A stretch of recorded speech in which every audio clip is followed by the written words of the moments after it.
Hey guys, welcome back to another episode. Well, on this episode, I'm on a mission. I'm on a mission to feed 6 dogs that I've got. So the timing is actually perfect because I've got a station owner that's having a lot of dramas with big scrub bulls coming in, flogging up all his Brahman bulls and his breeder bulls. So I'm going to go out there and I'm going to take one of the problem bulls that is doing all the damage and cut it up for dogs meat and feed all my dogs. So perfect timing, but Casey's also asked if she could shoot the bull, so I said if you're comfortable in shooting it, well, go for it. So first we need to do a bit of practice with the rifle because we want to make sure she's going to put it out of misery first shot and we're going to get it. So we're going to go grab the rifle and do a bit of a practice run and then head straight out to the station and maybe chase a few pigs while we're out there if we see a few with the dogs, and hopefully find this big trouble bull that's doing all the damage out there. So yeah, follow along. Hopefully we get a big fella like this. I got this on my last mission that I went on, chasing some dog meat. So if we can get another one like that, I'd be stoked. So let's go. Casey just shot. What do you reckon? High five. How Dog meat on board.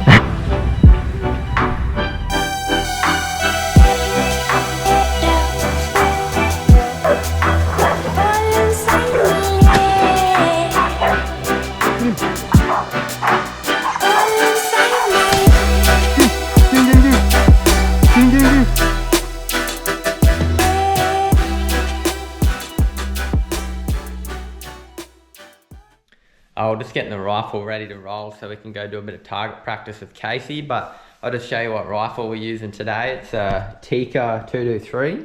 It's got a Leopold scope on it and it's a pretty super accurate little gun. I do have a 308, which is sort of a better rifle for shooting big game like scrub bulls and buffalo and all that sort of stuff, but this little 223 is super accurate, and the 308 I have's got a red dot scope on it, which for long distance shooting just isn't great. So gonna pick the 223 over the 308 today, and hopefully Casey does well with it. So let's go.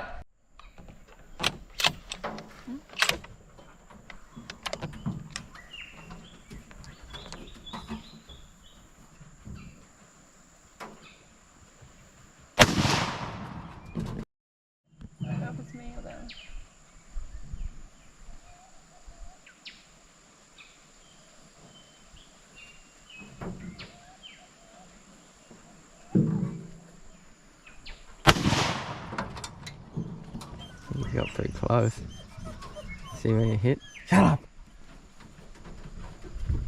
Casey's had a bit of a practice. She's had a few shots and she's absolutely nailed the target from about 60 meters away, which is about where you want to be when you're shooting a scrub ball, especially with a 223 because it's a pretty light caliber rifle. So she's fairly nailed it. I was going to give her a few tips, but doesn't look like she needs it because we'll go down and have a quick look where she hit the target and see how she went, but it looks pretty accurate. So she's all practiced up and ready to roll. So tomorrow we'll jump in the ute and head out to a bit of a station and see if we can get one of these wild scrub bulls that are giving the station owners a bit of drama and flogging up his big Brahman bull. So let's go. We'll go down and check where she hit it anyway.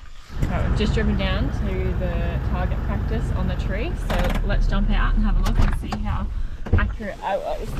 I couldn't hit it that good. So he said within the white patch. That's pretty good shooting. 2 shots. That is, I'm very, very actually surprised about that. 2 shots in an area that big from 60 meters. That's pretty good. I don't think this bull will stand a chance.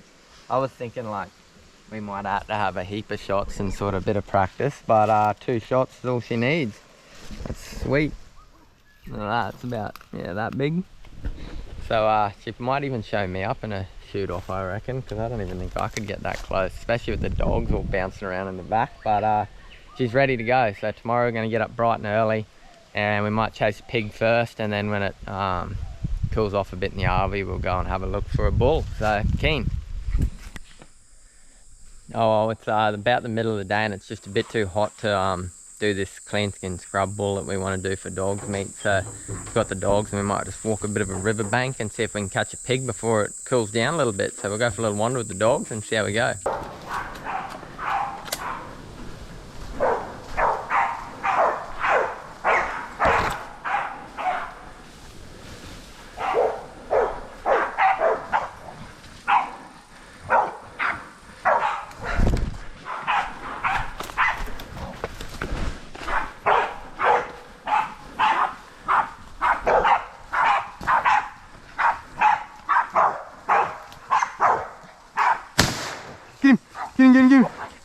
Get him, get him, get him. Get him. Get him. Just walking this bit of a gully, and the dogs, little Blackie hit it first, and then he lost it, and then Red must have found it, and then Blue got onto it, and it was deal over. It was a pretty decent sized sow. I just shot it with the 22. Casey was running along beside us and slipped ass over, so I left her behind. She got mud all over her ass, but yeah, sweet as. The pups did alright, and ended up getting one. So at least the walk was not for nothing. So sweet as. Phew.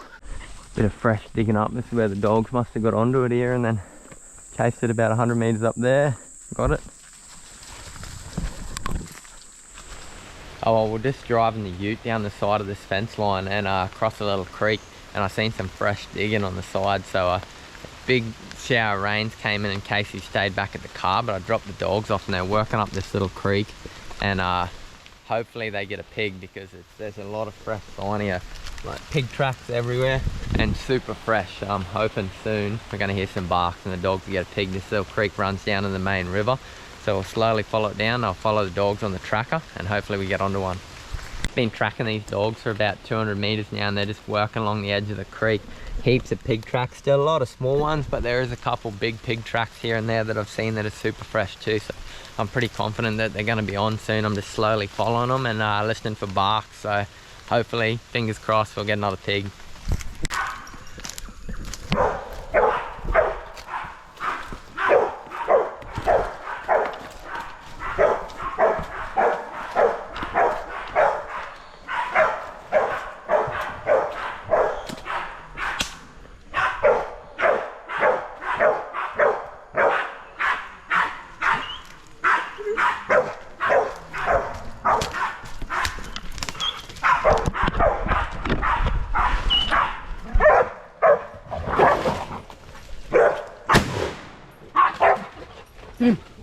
Get him!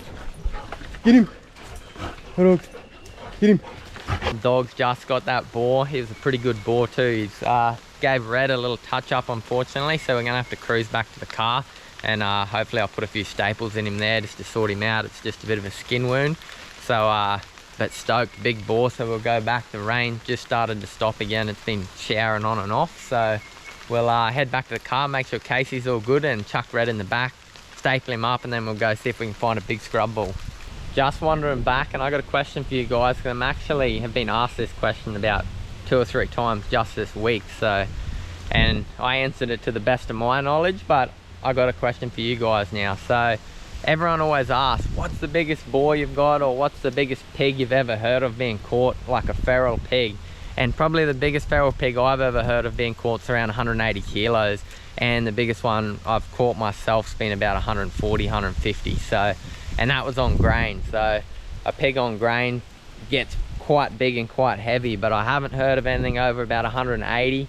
So that's what I sort of tell people feral pigs will get to that don't have any domestic in them. But what's the biggest pig you guys have ever heard of or ever caught yourselves? I reckon there'd have to be some pigs around 200 kilos, but haven't actually heard of one myself. But drop a comment, what's the biggest pig you've ever got? Just come down into this bit of a open country here, and there's a good looking brindle bull up on the hill there, and I'm pretty sure it's the one the station owner's been telling me about. It's been flogging up the Brahman bulls, so we're just going to sneak up there, and Casey's going to get her first shot at a clean skin bull. She's never shot one before. We've had them practice runs and got her shooting pretty good. She's got the 223, which is only a small caliber rifle, so you've got to be dead on with them, otherwise you won't drop them, but I reckon she's got it in her. So she's just over here having a look at it. I'm going to sneak up there, I'm hoping to get at least about 80 meters from it, and hopefully she'll put one in its head, quick death, and then we'll go and have a look at it. So let's have a look. Other thing, these GoPros don't see very far, so you probably won't see what she's shooting at, because you can only sort of see about 40-50 meters with these GoPros. But I wish I had a bigger camera for some zoom, but we'll get her having a shot, and then yeah, hopefully she gets it. Okay, the bull's about 80 meters away just feeding. You can't really see it on the GoPro, it's through some trees up here, but Casey's about to line it up and shoot, so hopefully she gets it. When you're ready,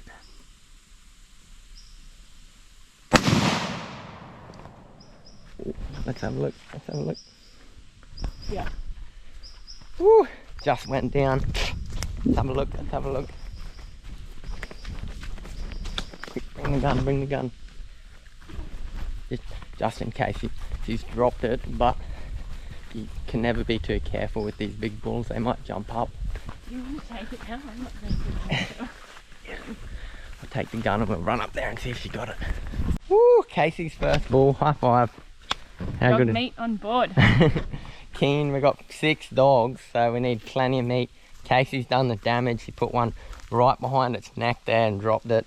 So we're just going to drive the car up there and get ready to start chopping it up before it gets too hot. And yeah, sweet as. So the farmer will also be pretty happy because these feral cattle, like they're actually big pests in Cape York, and their breeding isn't good like what the farmers want, and they fight all the big Brahman bulls that breed with their cows, and they wreck all the fences and they spread weeds and all sorts of different stuff. But I know all the national parks around here, they chop and shoot a few times a year for them as well. So it's not like we're just going out shooting a cow for the sake of it. They are a pest, and I have permission to shoot it, and we're going to use it for dog meat. So should be good. The dogs will love it. It's good for them. So we'll go up there and chop it up. Oh, well, here he is. Big fella Casey just shot. What do you reckon? Big boy. Big boy. So that's perfect dog meat. You can see these big sharp horns. They do some damage on the Brahman bulls, because a lot of the Brahman bulls that are breeder bulls don't have horns. They call them poly.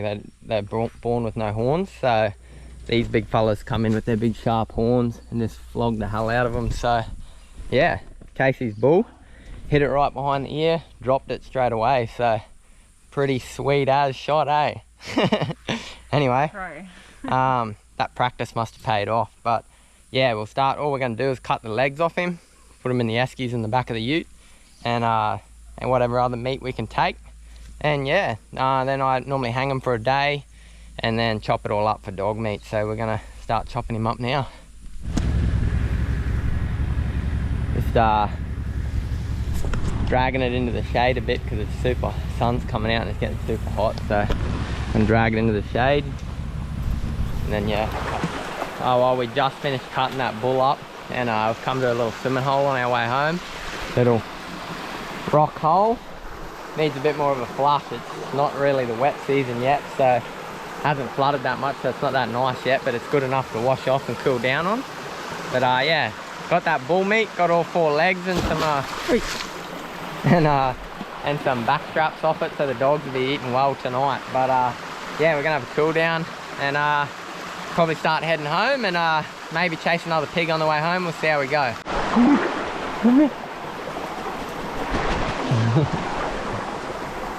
I mentioned that poor old Red got a bit of a rip when got that last boar in the tree roots, and it's just crazy how quick it happens. If you go back and check out the video, you'll see that one time that pig came out and upped him, you wouldn't have even known to your eye that he'd been ripped, but got a rip right up his shoulder from it. So I've just come back and I just stapled him up real quick. Couldn't show it before, but I got a few staples in it now. I think it's got 7 or 8 staples in it, cleaned all out, antibiotics, and he's good to go. In about a week or so he'll be sweet as. And when you live remote like this, you just sometimes gotta be your own vet and fix it up as best you can, because there's no vets up in Cooktown. So yeah, so that's done and dusted. I've fixed poor old Red up, and we got the legs in the back that we're going to hang up overnight.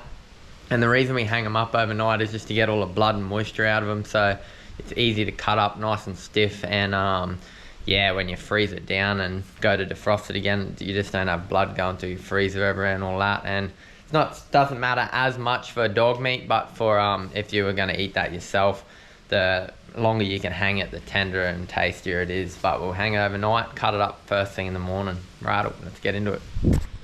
Oh guys, just finished cutting that meat up this morning. Got up bright and early and cut it all up for the dogs. So this is some of it. This is probably only 1.5 legs, but I got all 4 legs, so I got a heap still in the freezer now. So that should do the dogs for a few months. And yeah, it looks good. Lucky, they love it too. Like, just a little bit of meat from today. You reckon, Blackie? Oh, loves it. Anyway guys, thanks for watching, and we'll see you on another episode.